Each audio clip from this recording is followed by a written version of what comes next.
કે કામ એવા કરો કે પાસ મને એમ કે ભાઈ તું આવતો નહીં, તું રહેવા દે, તું ઘરે જ રહે. તો શું કે મિત્રો કેમ છો, મજામાં થશો. તો આજ આપણે જવાનું કાકાને ઘરે, કેમ કે લાડવા લઈને આવે છે મેં મને, એટલે આપણો ફોન સ્વિચ ઓફ થઈ ગયો હતો. આ દોડાથી કંઈક કર્યું આડે અવળું કરીને બેટરી બધું લગાડ્યું હતું. આપણો ફોન કર્યો તો આપણે ચાલુ અને જોયું તો 12 વાગ્યા હતા. એટલે મહેમાન આવી ગયા અને આપણે મોડું થઈ ગયું, કેમ કે ચાર્જિંગ હતું નહીં, બહુ કરી બધા. અને પછી આપણે વેજાવ કાકાને ઘરે આવીને જોયું તો આ કાર્તિક કાકા બેઠા હતા અને નવનાથ કાકા બેઠા હતા, બે બેઠા હતા. એટલે નવનાથ કાકાએ આપણે આપી દીધું ફૂલ આપણી જિંદગી એમ મુરઝાઈ ગયું હતું. પણ હું કોને કહેવા જવું મારે.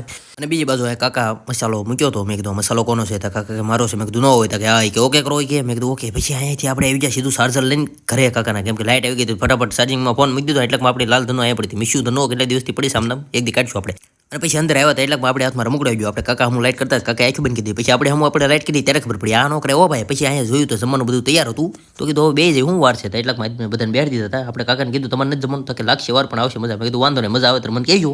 અને પછી આપણે અહીંયા કાકા કે બધું બંધ કરી તારું બને. એટલે તે ભાઈઓ અહીંયા જમવા બેસી ગયું હતું. અને આપણે આવતી શરમ એટલે આપણે અંદર હતા. પછી આપણે તે જમવા બેસી ગયા, કેમ કે કોઈ વિધું નહોતું. છેલ્લે અમે તો જતા 3-4 આવી જાવ તમે જમવા અને આજલો કર્યું છે. અહીંયા પૂરો સારો લાગે. લાઈક સબસ્ક્રાઇબ ફોલો કરવાનું ભૂલતા નહીં. મળી બાય બાય.